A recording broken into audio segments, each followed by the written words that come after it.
Muy buenos días. ¿Cómo se encuentran esta mañana? Muy bien. Me alegra muchísimo. Y qué bueno es escuchar a la iglesia exaltando al Cordero de Dios que venció el pecado y la muerte. Esa es la razón por la cual hoy estamos acá reunidos, porque estamos convencidos de una realidad, que existe un Dios, que ese Dios ama a este mundo, que el mundo se ha alejado de él y le ha rechazado, pero que ese gran Dios envió a su Hijo Cristo Jesús para morir y pagar por nuestros pecados, y hoy nos ha invitado a creer en él, y esa creencia en él tiene para nosotros una implicación, un cambio, una vida nueva, un corazón nuevo. Ese evangelio es el que nos reúne el día de hoy. Hace algunas semanas tuvimos votaciones, elecciones presidenciales, y al día siguiente algunos amanecieron con esperanza, otros con temor. Estoy seguro que en este auditorio, por cómo se dieron las votaciones, hay de los dos. Es normal. Cada 4 años ponemos nuestra confianza en que esta vez sí, el nuevo gobierno va a cambiar las cosas. Y cada 4 años, tarde o temprano, alguien despierta decepcionado. Y eso no es solo Colombia, es la historia de cada nación, de cada imperio, de cada sistema político que el ser humano ha inventado. Cambiamos leyes, cambiamos los discursos, pero el corazón humano sigue exactamente igual. No hay ningún decreto presidencial que pueda sanar la codicia del corazón humano. No hay ninguna ley que pueda quitar el odio entre vecinos. Y no hay ninguna provisión del gobierno que pueda llenar el vacío que cada uno de nosotros carga por dentro. El poder político puede cambiar estructuras desde afuera, pero no hay poder político que cambie a un ser humano por adentro. Y entonces la pregunta es, ¿existe un poder que haga eso? O sea, ¿hay algo que realmente pueda transformar al corazón humano, más que reorganizar una ley, sacudir la cultura al sacudir a las personas, transformar una ciudad o quizás un país entero, no por cambiar las estructuras externas, sino por cambiar a las personas por dentro y de su corazón? Y de eso se trata el pasaje de hoy, de que podamos ver en Hechos capítulo 19 una ciudad que necesitaba una transformación, y que podamos ver el impacto, el poder que tiene el evangelio cuando se predica fielmente y consistentemente, y cómo a través de los años no puede cambiar solamente la vida de una persona, la vida de una familia, sino la vida completa de una sociedad. El evangelio tiene ese poder. La promesa de Cristo es que el evangelio cambia y transforma, que trae nuevos corazones, que a medida que una persona continúa en el evangelio y continúa creciendo y sigue conociendo a ese Dios y sigue permitiendo que ese Dios le transforme, esa persona va a ser transformada y su familia eventualmente va a ver ese cambio. Y al su familia ser cambiada y transformada, la sociedad alrededor de ellos es cambiada y transformada. Estamos siguiendo Hechos, llegamos al capítulo 19. Pablo ha terminado su segundo viaje misionero y va a llegar a una nueva ciudad que se llama Éfeso. Y esta es una ciudad muy particular. Antes de que saltemos al capítulo, quiero explicarle un par de cosas que nos ayudan a tener un contexto de en dónde nos encontramos.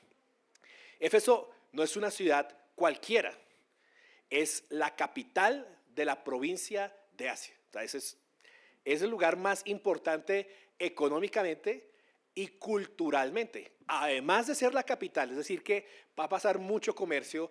Todas las ciudades de Asia van a tener que ver algo con Éfeso. La gente va a estar viajando, yendo y viniendo, haciendo comercio, haciendo vueltas, teniendo que ir a Éfeso completamente. Además de eso, Éfeso es la ciudad donde se encuentra lo que en esa época era una de las 7 maravillas del mundo, que es el templo de la diosa Artemisa o la diosa Diana. Esta era una estructura increíblemente grande, ostentosa, hermosa, un templo grandísimo, el orgullo de la ciudad de Éfeso. ¿Sí? Haga de cuenta, cuando usted piensa en estructuras o en edificios, Si yo le digo la ciudad de Nueva York, ¿qué estructura se le aparece en la cabeza? ¿Cierto? Para algunos la Estatua de la Libertad, para otros el Empire State. Si le digo Londres, ¿qué estructura se le puede venir a la cabeza? El Big Ben, otras estructuras grandes, ¿cierto? Si digo Egipto, ¿qué piensan? Las pirámides. Así era. Si alguien decía Éfeso, inmediatamente a su cabeza venía el templo de la diosa Diana, el templo de la diosa Artemisa. Ese era lo que había que hacer. Así como cuando uno trae aquí una persona de otro país o de otra ciudad, Bogotá, y es la única vez que uno visita Monserrate. ¿Sí? Yo no sé si usted va a Monserrate, normalmente dice como que hagamos un plan, vayamos a Monserrate. Uno de bogotano como que lo ve por allá para ubicarse en las montañas, pero no planea ir. Pero si alguien escucha Bogotá, dice, ay, yo quiero ir a Monserrate. Esa era el templo de la diosa Artemisa, una de las 7 maravillas. Pero no solamente eso, Éfeso era la capital de la magia de ese momento. En Éfeso existían lo que llamaban las letras o los encantos, si lo quiere llamar de esa manera, efesios. Y era un lugar famoso donde se vendía magia, se vendían encantamientos, se vendían amuletos de la suerte, si lo quiere usted llamar de esa manera moderna, pero era un lugar donde usted iba a comprar magia. Entonces ese era Éfeso, un lugar de muchas riquezas, de mucho materialismo, un lugar de cultura pagana, donde lo más importante era el templo de una diosa, y un lugar donde abundaba la magia y abundaba un deseo de lo oculto y de poder dominar las cosas. Todo el poder espiritual, religioso y económico del Mediterráneo convergía en esta ciudad. Y ahí, en esa ciudad, llega un hombre judío a predicar un mensaje que nadie había escuchado. Y durante 2 años, fielmente, en una escuela prestada, sin ejército, sin cargo político, sin oficio político, sino nada más que el arma de la palabra de Dios, este hombre pone esta ciudad cabeza arriba. Vamos a leer Hechos capítulo 19. Y quisiera hacerle una propuesta aquí, como es un capítulo largo el que vamos a estudiar hoy, y quiero que usted pueda ver la palabra literalmente aquí.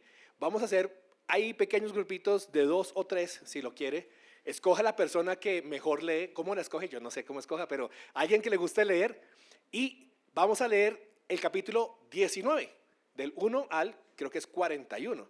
Son varios versículos, pero quiero que lo leamos, porque lo importante no es lo que yo le diga de la palabra, lo importante es la palabra del Señor. Así que vamos a leer el texto bíblico. ¿Listo? El reto es que no nos demoremos tanto tiempo, así que abra sus Biblias, Hechos 19, y comienza a leerlo. Cuando acabe de leer, levante la mano para yo saber que ya acabaron. Muchas gracias.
Muy bien.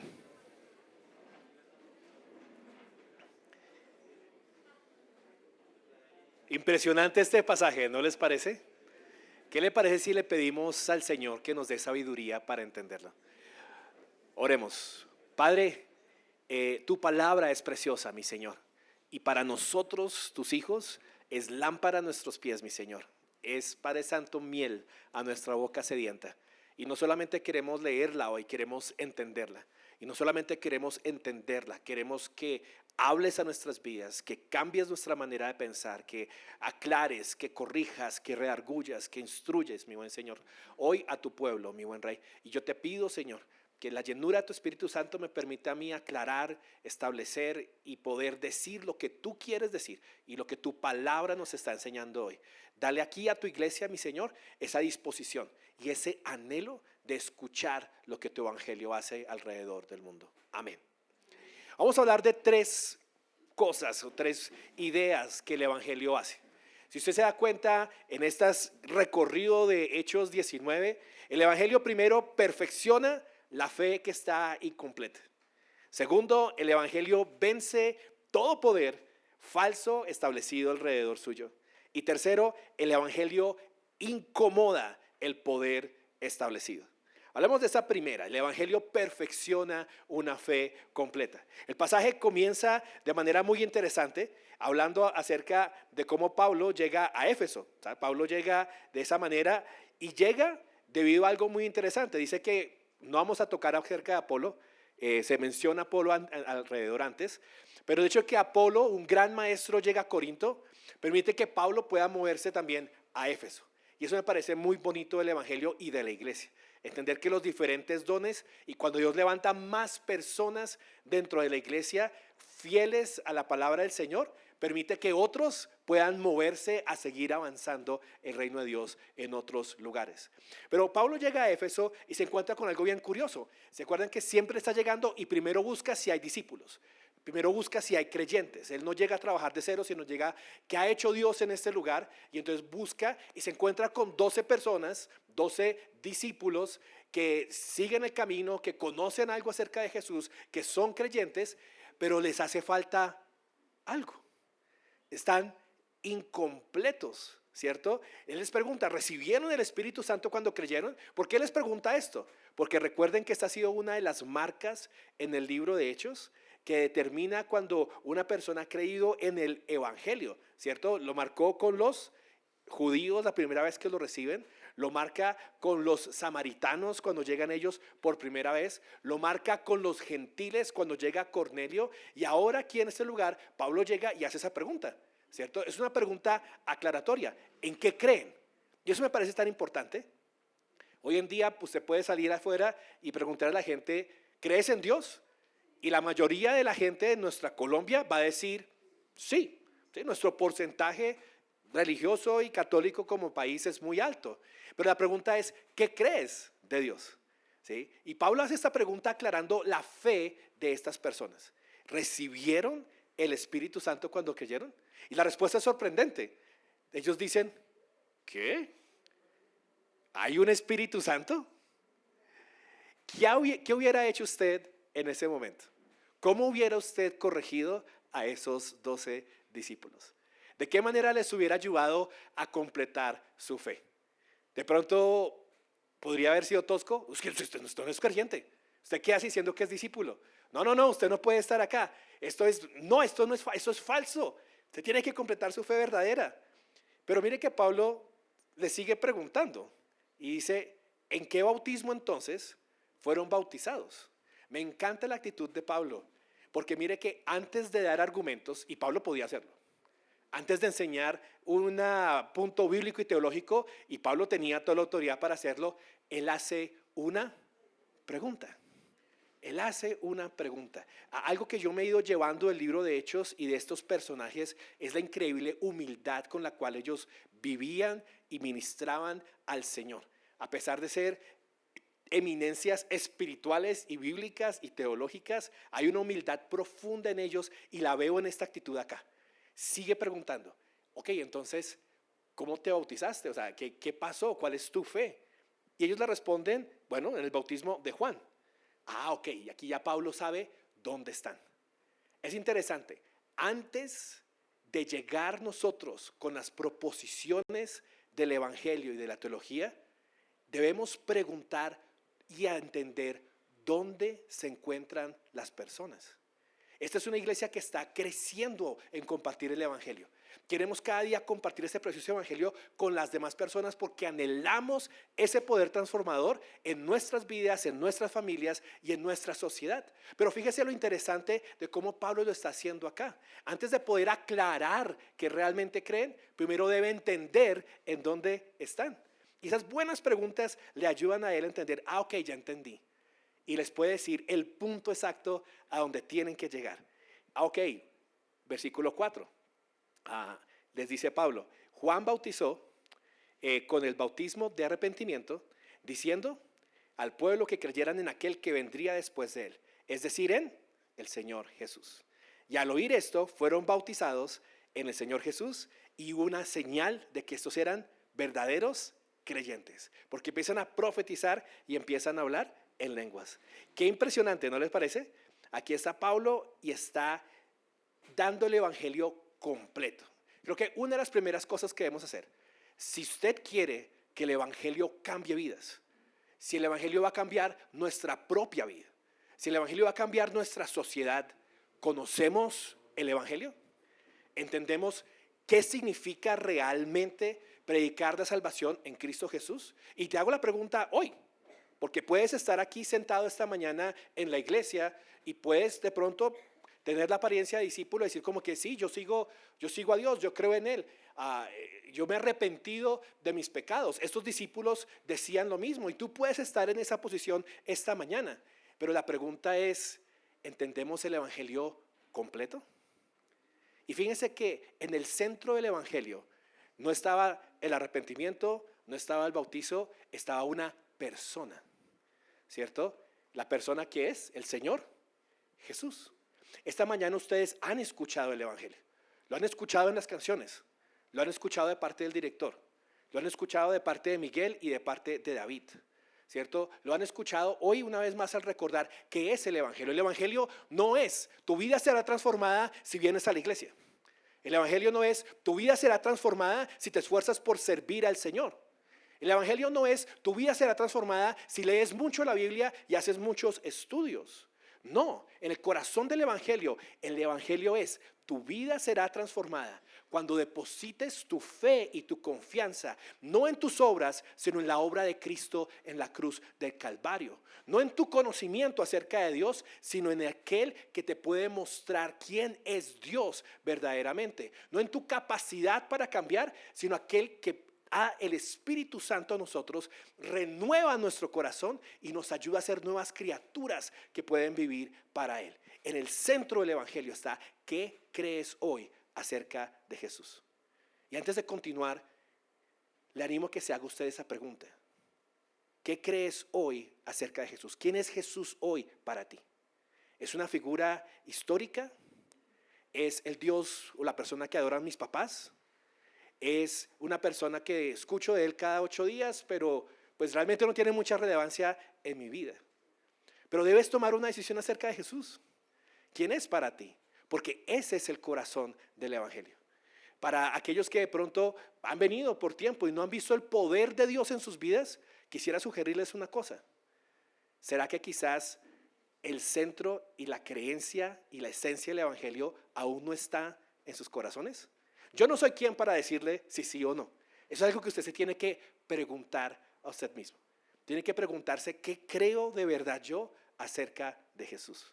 Porque en el momento en que estos discípulos creyeron en Jesús, confiaron en Él, se bautizaron como una señal pública de que estaban colocando su confianza en Jesús, en ese momento fueron llenos del Espíritu, hablaron en lenguas y empezaron a profetizar. Y 12 hombres cambiaron por completo. Ahora, piense conmigo en esto. Eso no es una gran cosecha, ¿o sí? 12 personas, bueno, para mí sería maravilloso ver 12 personas convirtiéndose. Pero es el primer capítulo de este momento. 12 hombres con una fe incompleta y ahora llenos del Espíritu empiezan a predicar la palabra. Es hermoso, pero todo ocurre en privado. ¿sí? En este momento no se ha afectado la sociedad, no se ha cambiado el país, pero por ahí se empieza. ¿Sí? Éfeso, como usted va a ver, se va a conmocionar. El evangelio va a afectarlos tanto que va a haber una gran conmoción en toda la ciudad por lo que el evangelio está haciendo.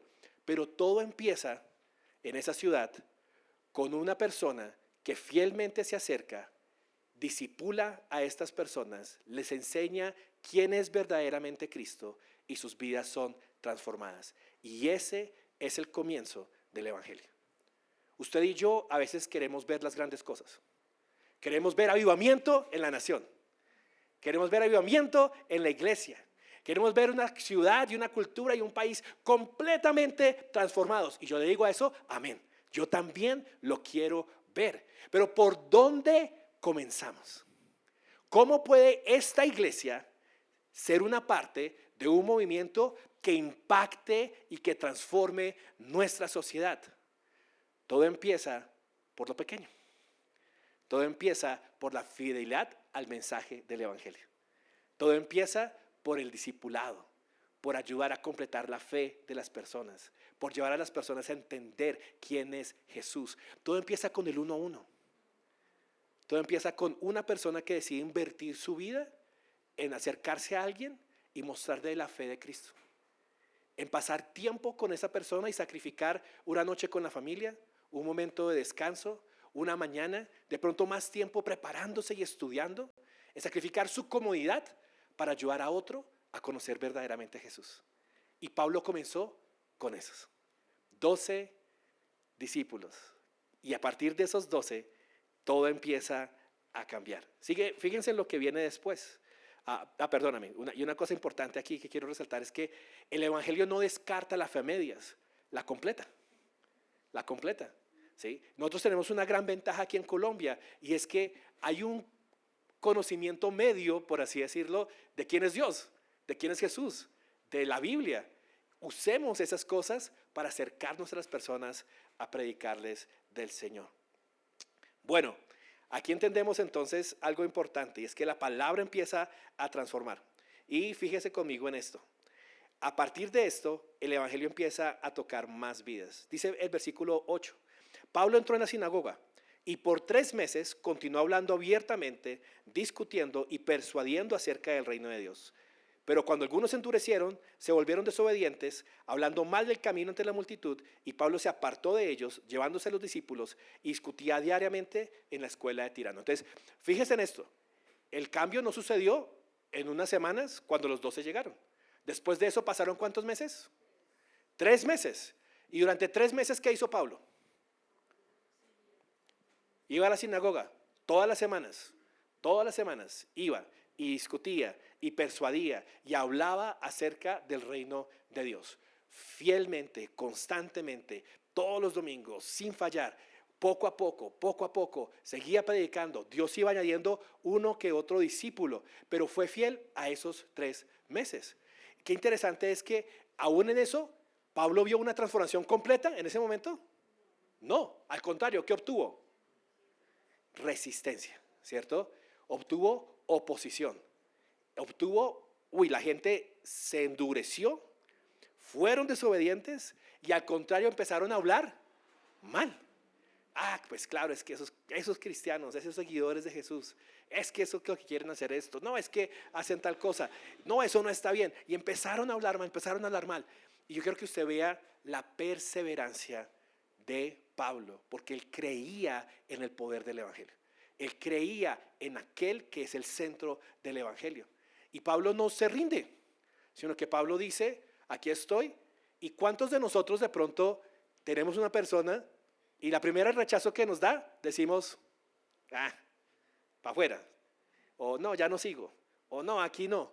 Pero Pablo siguió mes tras mes, 3 meses ahí. Luego llegó un punto donde dijo, se endurecieron, empezaron a hablar mal, dijo, bueno, no voy a parar de predicar la palabra. Pero sí, que hizo, se fue para otro lugar y ahí aumentó. Ya no estaba cada sábado predicando el evangelio, sino que dice que hacía en la escuela de Tirano. Diariamente discutía el evangelio. Entonces aquí Pablo se dedicó todos los días. Llegó a esa escuela, le prestaron ese espacio. No sabemos si era una escuela filosófica, si era una escuela de un lugar como de estudio para los niños, pero era un espacio que le prestaron y todos los días estaba ahí y todos los días enseñaba la palabra. O sea, piensa en la dedicación que tiene esta persona, en lo que realmente cree que es importante. Le hago una pregunta: ¿a qué le dedica usted tiempo todos los días? ¿Cuáles son cosas que usted hace diariamente, que usted no deja de hacer? Espero que una sea lavarse los dientes, ¿cierto? ¿Por qué no lavamos los dientes diariamente? Eso es cuidado, es higiene. La cuenta del dentista es mucho más cara que simplemente un cepillo de dientes, pero es algo que tenemos por costumbre, lo vemos como importante. Algunos de ustedes, bueno, no sé si alguno ayuna día por medio, o hace ayuno intermitente o qué hacen, pero comemos ¿cuánto? Todos los días, ¿cierto? No un día a la semana, no un día al mes, comemos todos los días, múltiples veces al día, algunos más de múltiples veces al día que otros, ¿sí? Pero comemos, ¿por qué? Porque es importante, porque es vital, porque nos importa, ¿sí? Algunos de nosotros llaman a la mamá o le escriben a la mamá todos los días, ¿sí? Algo que mi papá hacía fielmente. Todos los días mi papá hablaba con mi abuela. Todos los días. ¿Por qué? Porque era importante para él. Le veía esa importancia y el impacto. Y quiero que usted piense en algo. Hay un impacto muy bonito, no en lo que uno hace un día, sino en lo que uno es consistente en hacer todos los días a lo largo de mucho tiempo. Es algo que en nuestra cultura moderna se ha perdido. Nuestra cultura es un poco más de lo inmediato, de lo impactante, de quiero conseguir algo y lo tengo ya. Quiero comprar algo, lo tengo que comprar ya. Saco un crédito para comprarlo hoy mismo. Entonces, esa idea de que podemos conseguir todo de manera inmediata nos afecta. Pero hay un valor muy grande cuando entendemos el valor del Evangelio en la fidelidad a predicar el Evangelio. Y en la fidelidad de hacerlo a través del tiempo, de años, de no cansarnos de hacerlo una y otra vez. Fíjese lo que dice el versículo 10. ¿Esto continuó por cuánto tiempo? 2 años. 2 años Pablo predicando todos los días. Todos los días. Esa fidelidad, esa creencia de Pablo de que el Evangelio tiene poder, aunque yo no lo vea actuando inmediatamente. En otros lugares, Pablo llegaba y de un momento a otro se convertían muchas personas. En Éfeso duró 2 años, un día tras otro día. Imagínense cada día levantarse y tener esa necesidad, ese deseo de hoy un día a la vez. Y no es diferente para nosotros, hermanos. No es diferente. No es diferente. Queremos transformación del Evangelio en nuestras vidas. Empecemos por nuestras vidas, lo más interno, lo más inmediato, ¿cierto? Ese cambio se va a dar a lo largo del tiempo. Nos acercamos a Dios cada cuánto. ¿De qué manera? ¿Qué parte es el Evangelio de nuestras vidas? ¿Es diaria? ¿Es diaria la meditación en la palabra? ¿Es diario mi acercarme al Señor? ¿Es diario mi rendición al Evangelio una y otra vez? ¿Es diario que me predico y me recuerdo por qué vivo, para quién vivo, cuál es el propósito de mi vida? Ese trabajo diario de intimidad con Dios a lo largo de los años es lo que produce un creyente maduro. Es lo que cambia vidas. Es lo que empieza a cambiar tu manera de pensar. Es lo que te lleva a tomar decisiones diferentes. Es lo que te lleva a que otros te vean y te digan, oiga, usted ha cambiado. Es lo que lleva ese mal genio poco a poco a convertirse en paciencia y en compasión. Es lo que lleva a esa lujuria a ser transformada, ahogada y convertirse en dominio propio y deleite en Dios. Es lo que lleva la deshonestidad al esfuerzo y al trabajo diario y a la honestidad sin importar las consecuencias. Es la transformación del Evangelio al ser predicado en nuestras vidas día tras día. Queremos ver transformación en nuestra familia y queremos que nuestras familias sean transformadas. Anhelamos, los que somos padres, que nuestros hijos puedan entender y comprender que esto es más que una religión, que esto es mucho más que simplemente venir y sentarnos aquí el domingo en la mañana, que esto es mucho más que una decisión rara de mis papás de cómo quieren pasar en lugar de ir a ciclovía. Algunas familias van a ciclovías, mi familia va a la iglesia. Esto es mucho más que eso y como padres lo queremos, lo anhelamos. Es algo diario, es algo de fidelidad diaria. O sea, yo creo que Dios usa eventos, claro que sí, Dios usa eventos. Pero nuestra esperanza no debe estar en los eventos, en como que, quiero que mi hijo vaya a ese congreso de jóvenes porque allá seguro sí va a creer. O que vaya de pronto a esa iglesia porque ahí seguro esto va a pasar. Dios puede usar esos eventos, pero más que esos eventos es la fidelidad diaria de que esta familia viva el evangelio, predique el evangelio y enseñe el evangelio. Y a medida que mi vida es transformada, mi familia es transformada. Nuestras discusiones cambian. De repente, mi manera de corregir a mi hijo no es la misma que era antes de Cristo. De repente, mi manera de vivir nuestra economía cambia y es para mejor y para bien porque entiendo los principios que Dios quiere por los que yo viva el evangelio. Y mi familia lo empieza a ver. De repente viene un evento y este evento no de ir a una iglesia sino una prueba, una enfermedad, una dificultad. Y mis hijos tienen la oportunidad de ver cómo reacciono yo, o no yo, cómo reacciona ahora Cristo en mi vida frente a esa eventualidad. Y el evangelio es predicado fielmente, a diario, a diario. Nuestros hijos nos están viendo a diario. ¿Cómo manejamos? Es mi respuesta frente a cuando me cierra la persona aquí en Bogotá, el evangelio o mi carne. Y al verla, y no quiere decir que seamos perfectos. El evangelio significa que me equivoco y digo, me equivoqué. Familia, oren por mí. En el devocional familiar me he dado cuenta que cada vez que manejo me la paso de mal genio y peleando con todo el mundo. Les pido perdón porque peleé con esta persona. Quiero que Dios transforme mi corazón. Y a medida que me acerco a Dios y va transformando, tu familia ve eso. Tus hijos ven eso. El evangelio cobra poder, cobra realidad, cobra certeza. Y a lo largo de los años se va escuchando, se va propagando, se va prosperando. ¿Cómo cambia una iglesia? Con familias fieles que a diario predican el evangelio. ¿Cómo cambia este barrio? Este barrio no cambia solamente con que vayamos a un evento. Tenemos eventos, queremos seguir predicando el evangelio. Lo vamos a seguir haciendo, pero es la fidelidad de cada uno de nosotros predicando el evangelio afuera. De cada uno de nosotros predicando el evangelio con los contactos que Dios nos ha regalado, el lugar donde Dios te ha puesto. Dios puso a Pablo en Éfeso, le abrió la puerta en la escuela de Tirano y fielmente predicó el evangelio.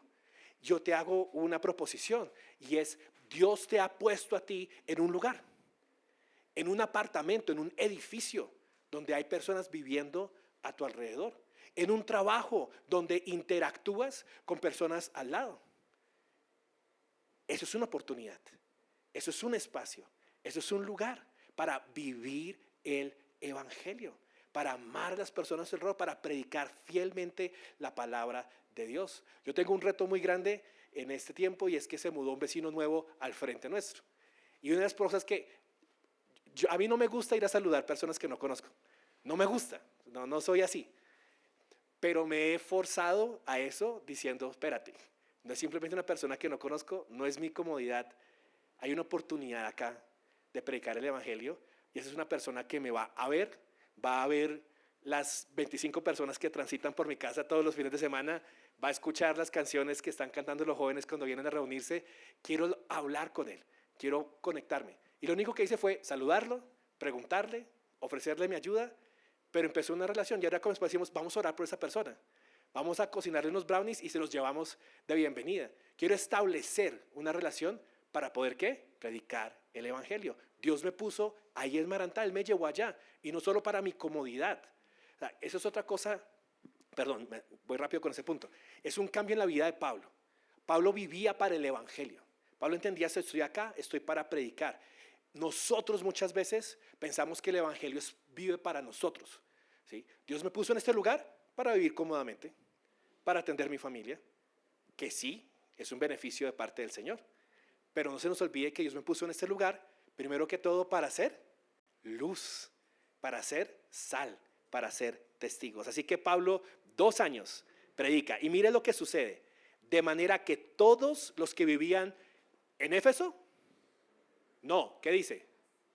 En Asia, todos los que vivían en Asia oyeron la palabra del Señor. Esto es impresionante.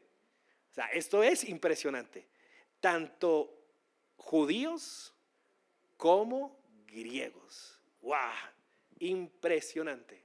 O sea, Pablo, la fidelidad de Pablo de 2 años en una ciudad capital donde le digo, había comercio, la gente iba, venía, permitió que no solamente Éfeso, sino que en Asia fuera escuchado. Y luego viene algo aún más impresionante.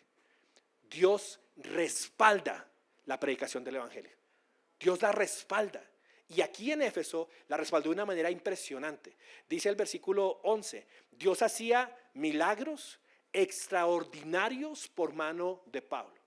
Sí había habido milagros antes, sí ha habido exorcismos antes, pero aquí en Éfeso dice milagros nada comunes, es la palabra que está usando Lucas. Milagros extraordinarios de parte de Pablo. Y son bien curiosos. O sea, imagínense, incluso se llevaban los pañuelos o delantales de su cuerpo a los enfermos. El pañuelo es un sudario, ¿sí? Pablo trabajaba o caminaba y se amarraban acá como unas bandanas a la cabeza para limpiarse el sudor. Eso era lo que se llevaba la gente. El delantal era lo que usaban para trabajar, para limpiarse las manos engrasadas, las manos sudadas, y eso es lo que se llevaba la gente. Y decía que aún tocando pañuelos y delantales de su cuerpo, a los enfermos y las enfermedades los dejaban y los malos espíritus se iban de ellos. Impresionante. Y fíjese que acá no es Pablo estaba haciendo milagros. ¿Sí lo ve? ¿Qué dice? Dios hacía milagros. Pablo no estaba usando esto como una estrategia de evangelismo. No fue Pablo el que dijo, uy, voy a llegar a Éfeso y ¿cómo impacto esta ciudad? No, esta ciudad que es como tan mágica, que cree en lo oculto, que está siempre buscando hechizos mágicos para traer salud, para traer prosperidad, para vivir la vida de una capital. ¿Cuál es la mejor manera de impactarlos? Pues voy a ponerme a hacer milagros. Ya vamos a hacer campaña de milagros hoy. Vengan todos que vamos a hacer campaña de milagros. No. ¿Qué hace Pablo? Predica el evangelio fielmente, diariamente. ¿Qué hace Dios? Dios se encarga de hacer lo extraordinario. Pablo se encarga de fielmente hacer lo ordinario y lo que está en sus manos. Dios se encarga de traer los milagros. Dios se encarga de impactar las vidas. Dios se encarga de vencer la oscuridad y de hacerlo como a Él le plazca. Y en este caso, de una manera tan impactante que aún con la ropa de Pablo, la gente llega a creer. Y esto tiene un impacto, como le digo, fíjese que es un lugar de magia, de superstición. Entonces, el hecho de que están sucediendo milagros y de que esa persona viene a comprar haga de cuenta el indio amazónico. ¿Sí? Usted venga, compre 200,000 pesos y con este hechizo usted va a ser sano. ¿Sí? Gástese 400,000 pesos acá, que con este rezo le aseguro que se va a levantar.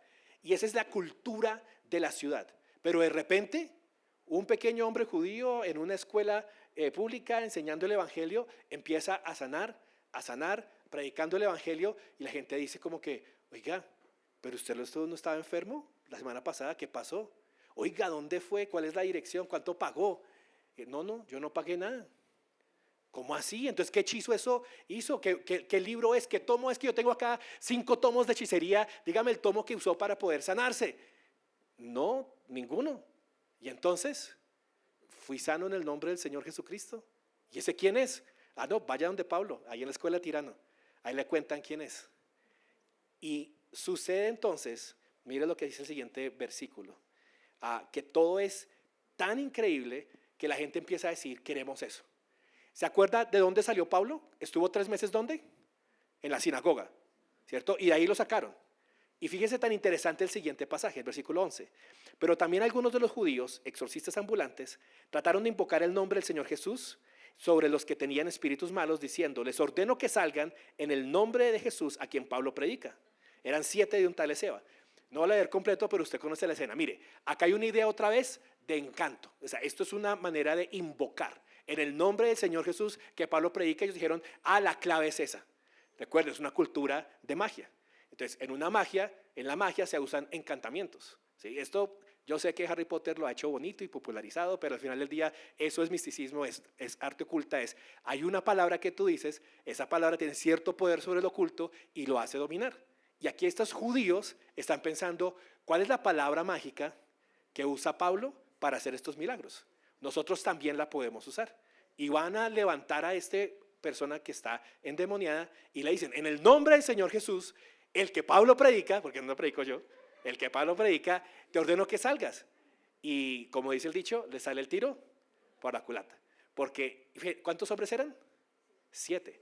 Y dice la palabra que a esos 7, este hombre los dominó, les pegó y salieron aporreados y desnudos. Imagínense ese escándalo y ese terrible, o sea, el temor tan grande de esa persona endemoniada, terrible, enloquecida y golpeando a estas personas al punto que salen heridos y desnudos. Y hay Lucas lo menciona acá porque eso se escucha alrededor.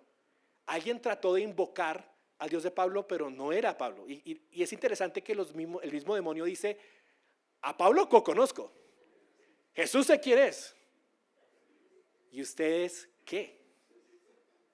Yo le hago una pregunta. ¿A usted lo conocen? ¿Su fidelidad hacia el Evangelio y hacia Cristo lo ha hecho famoso entre el mundo de la maldad? Miguel sé quién es. Ese es fiel. Miguel es ese que está predicando el Evangelio. Uy, cuidado con ese, cuidado. Si viene ese, toca obedecer.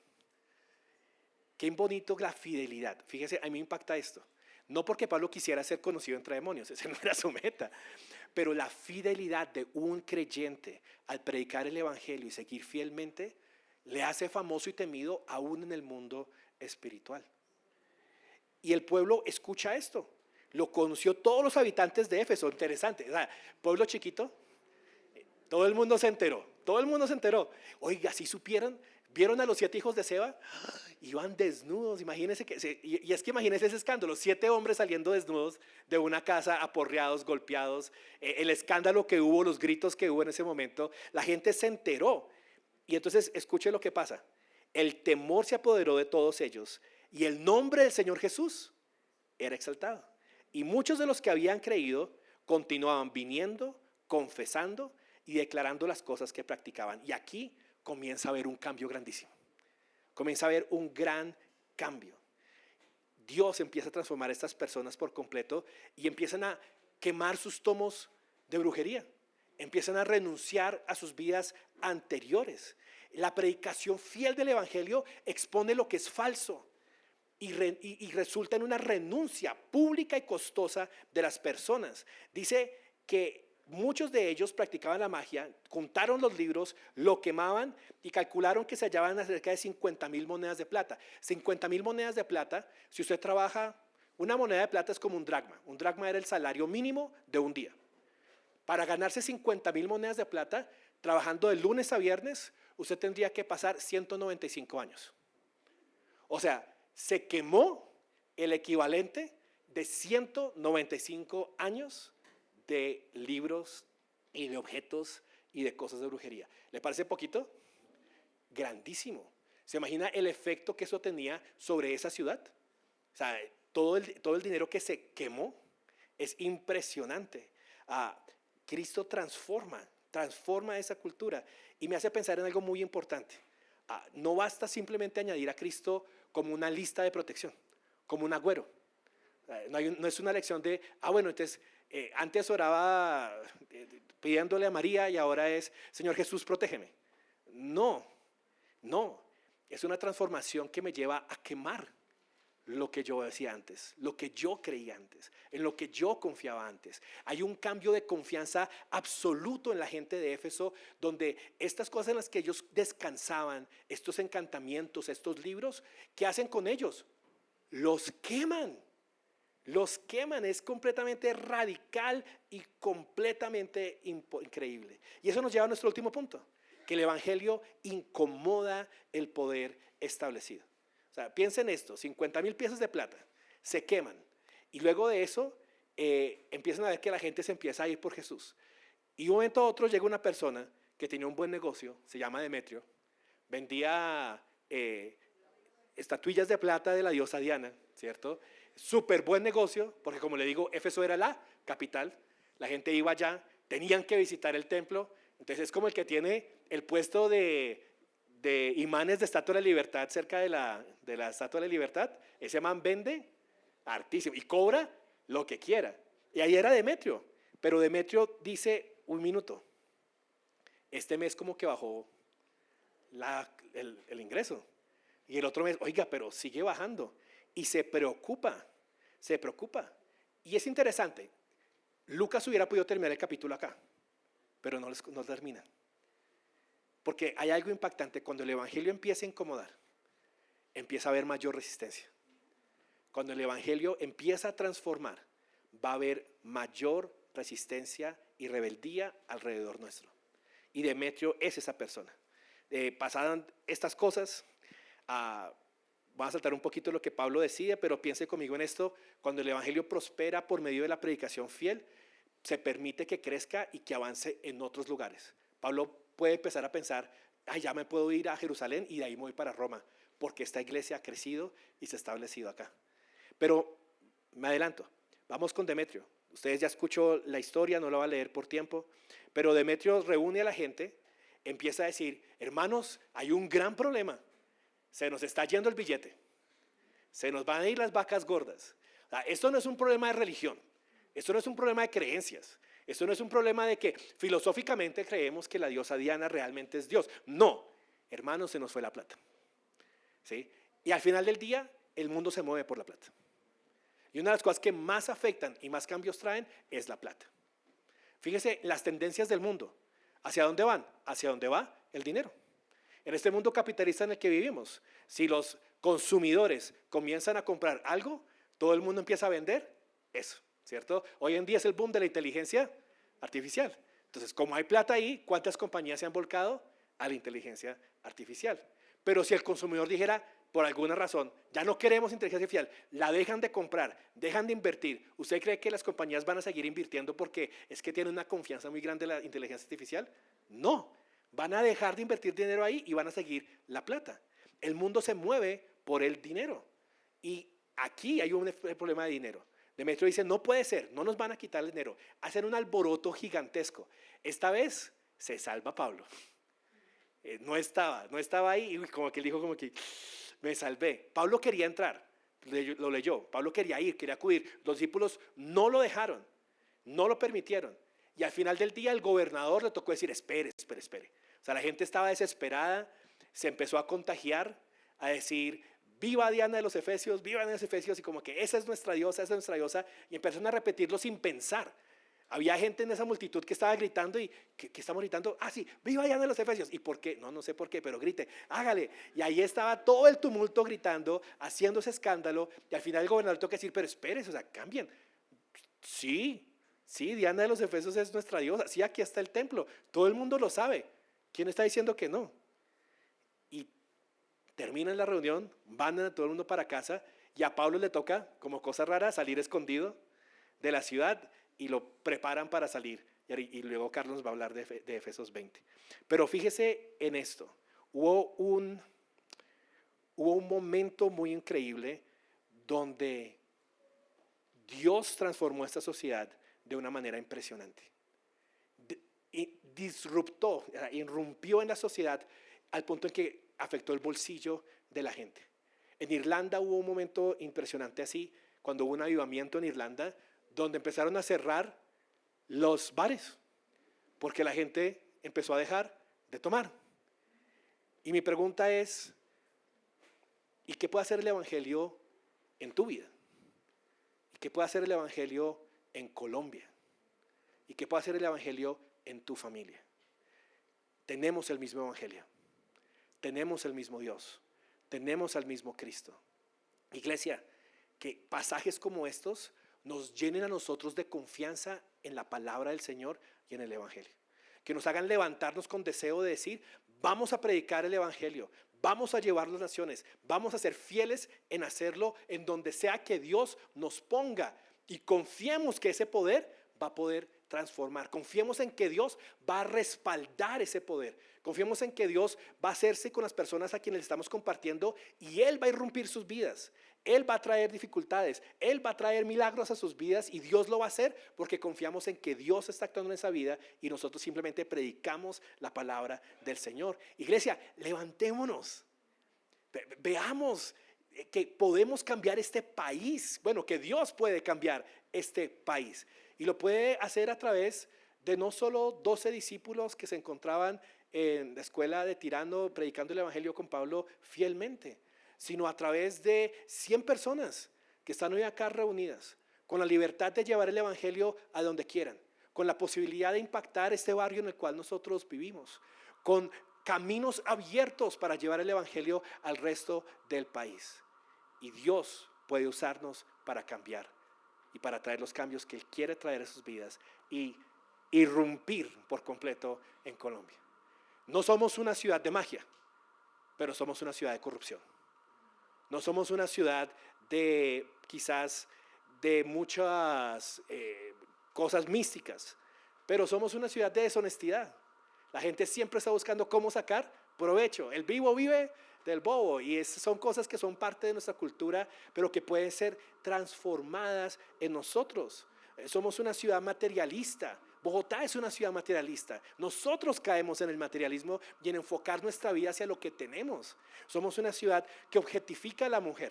O sea, yo he viajado a varios países y en ningún país veo tanta propaganda afuera en las calles, en las vallas, en los centros comerciales, con mujeres en vestido de baño o en paños interiores, como aquí en Colombia.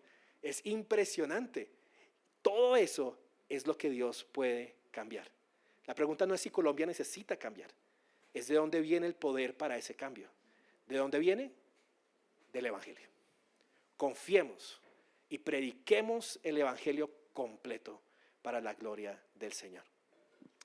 Permítame terminar con algo. Pensando un poco en esto, la iglesia sigue queriendo avanzar y hacer diferentes eventos para compartir la palabra. Uno de ellos va a ser a finales de este mes, en julio. Y quiero invitarlo como una oportunidad para que apliquemos las verdades que hemos visto en ese sermón. Tenemos unos invitados que vienen de Estados Unidos, son una iglesia en Washington, en Maryland, y ellos son músicos.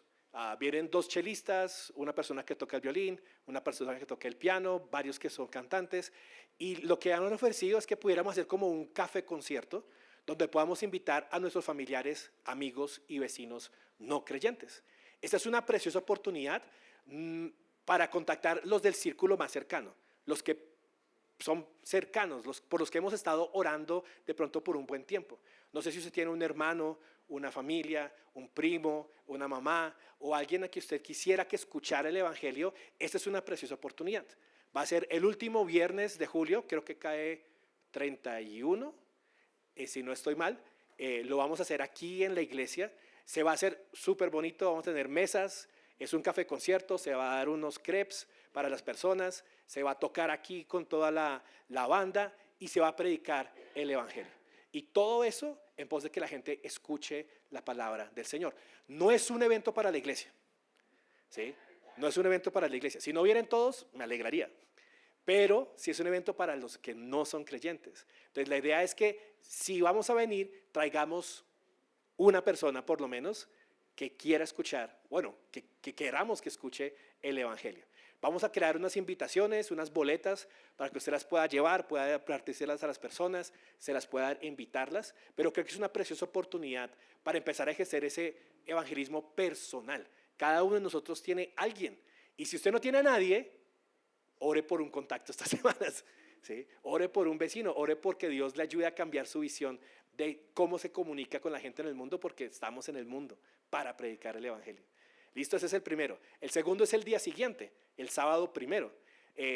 Hacemos una vez al año un evento que se llama Todos a la Mesa. ¿Se acuerdan de él?